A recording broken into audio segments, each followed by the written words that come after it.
Sahabat pembelajar, berjumpa kembali bersama Imade Sidiase Belajar Jadi Guru dalam membahas mata kuliah Pendidikan IPS di SD dengan kode mata kuliah PDGK 4106. Pertemuan kita kali ini kita akan membahas modul 1 tentang hakikat, landasan, dan kurikulum pendidikan IPS SD. Ada 3 kegiatan belajar dalam modul 1 ini, yaitu kegiatan belajar 1 tentang hakikat dan tujuan pendidikan IPS di SD, kegiatan belajar 2 tentang landasan pendidikan IPS SD, dan kegiatan belajar 3 tentang perkembangan kurikulum pendidikan IPS SD. Baiklah sahabat pembelajar, kita mulai membahas kegiatan belajar 1, hakikat dan tujuan pendidikan IPS SD. Kebutuhan manusia tidak saja mengenai kebutuhan jasmaniah seperti sandang, pangan, papan. Kebutuhan manusia sebagai masyarakat tidak saja terbatas pada kebutuhan ekonomi tersebut, tetapi juga masalah kebutuhan untuk menambah ilmu pengetahuan. Karena ilmu pengetahuan sangat membantu dalam memanfaatkan sumber daya bagi kesejahteraan, kemudian menambah pengetahuan, mengembangkan ilmu dan menguasai teknologi bukan semata-mata untuk kepentingan ilmu pengetahuan dan teknologi, tetapi untuk meningkatkan kesejahteraan manusia. Dalam kehidupan bermasyarakat, berbangsa, dan bernegara, urutan waktu dan peristiwa sangat bermakna dalam menelaah perkembangan serta kemajuan suatu bangsa. Dengan menelaah waktu dan peristiwa, selain dapat mengkaji perkembangan serta kemajuan dan mengembangkan kewaspadaan terhadap peristiwa-peristiwa masa lalu yang membawa malapetaka bagi umat manusia. Hubungan suatu peristiwa kehidupan manusia antara aspek sejarah dengan aspek geografi selain mampu mengungkap faktor-faktor alam dan faktor-faktor manusianya, juga dapat menganalisis perkembangannya dari waktu ke waktu. Dalam menelaah kehidupan manusia di masyarakat dan bermasyarakat, aspek sejarah dan aspek geografi tidak dapat diabaikan.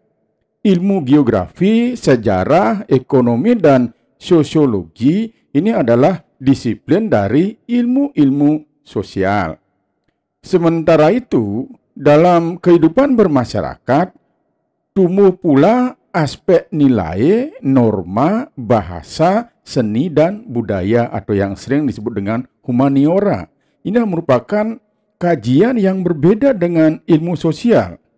Nah, dengan kehadiran ilmu pengetahuan sosial, keduanya ini dapat diintegrasikan.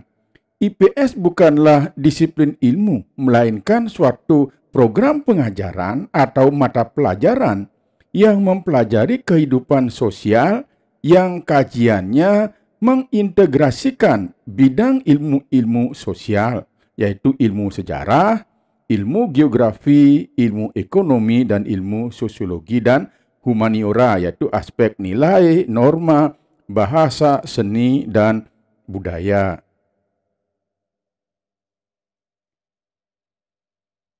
Nah, walaupun pengetahuan sosial sudah melekat pada diri setiap orang karena diperoleh dari kehidupan sehari-hari, sedangkan kehidupan masyarakat dan persoalannya semakin berkembang dengan mengandalkan pengetahuan sosial yang diperoleh secara alamiah tersebut tentu tidak cukup untuk menghadapi persoalan yang demikian. Nah, maka diperlukan pendidikan formal, khususnya pendidikan IPS.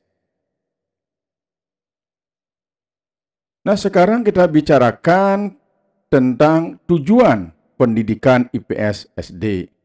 Berbicara masalah tujuan pendidikan IPS SD, ada kaitannya bahwa setiap orang dalam kehidupan ini pasti menghadapi tantangan, terutama tantangan yang dihadapi oleh peserta didik kita di masa datang. Nah, untuk menjawab persoalan itu, maka tujuan daripada IPS tidak lain adalah membina peserta didik menjadi warga negara yang baik, yang memiliki pengetahuan, keterampilan, dan kepedulian sosial yang berguna bagi dirinya sendiri serta bagi masyarakat dan negara.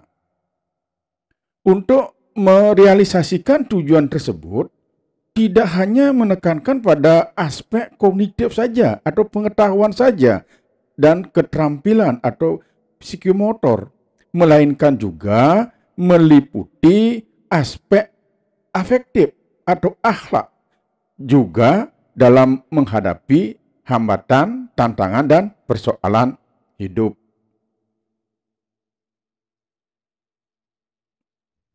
Dalam mengembangkan materi pelajaran IPS, maka seorang guru harus memiliki 5 kriteria.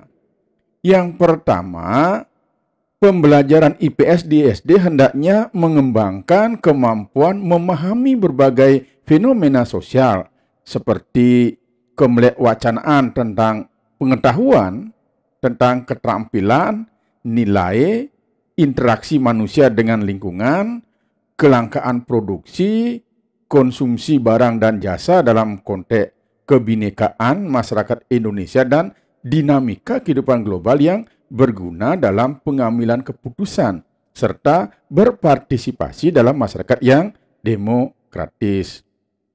Kemudian yang kedua, pembelajaran IPS di SD hendaknya mengembangkan kemampuan komunikasi yang yakni keterampilan menangkap berbagai fenomena yang terjadi di lingkungan siswa, mengemas gagasan baik berupa konsep, keterampilan, nilai, prinsip, norma, maupun sikap sosial, serta menjelaskan fenomena interaksi perkembangan masyarakat dan saling ketergantungan global. Kemudian yang ketiga, pembelajaran IPS di SD mengembangkan kemampuan dasar dalam memecahkan masalah sosial yang perlu dilatih kepada mahasiswa dalam proses pembelajaran di kelas. Kriteria kompetensi guru dalam memecahkan masalah dengan memanfaatkan peta bola dunia, data dan informasi, serta media massa guna mengambil keputusan sosial kultural dalam kehidupan sehari-hari. Kemampuan yang dibelajarkan kepada siswa ini adalah kemampuan dalam merasakan adanya masalah, kemudian mengidentifikasi masalah, mencari informasi untuk memecahkan masalah, mengeksplorasi alternatif pemecahan masalah, dan memilih alternatif yang paling layak. Kemudian yang keempat, pembelajaran IPS di SD hendaknya mengembangkan kemampuan mengasah kepekaan, tanggap, dan adaptif, serta kritis terhadap lingkungan sekitar, guna memelihara dan memanfaatkan sumber daya alam, serta mengembangkan kehidupan yang sejahtera dan humaniora. Kemudian yang kelima, pembelajaran IPS di SD hendaknya mengembangkan kemampuan peserta didik dalam menganalisa masalah sosial secara terpadu untuk sampai pada kesadaran bahwa ada saling ketergantungan antara fenomena dan gagasan dalam setiap pemecahan masalah sosial, serta membangun masyarakat yang damai, dinamis, dan harmonis. Nah, baiklah sahabat pembelajar, demikian yang bisa kita bahas pada pertemuan kita kali ini. Semoga apa yang kita bahas ada manfaatnya, dan pertemuan berikutnya kita akan membahas kegiatan belajar 2 tentang landasan pendidikan IPS SD. Terima kasih.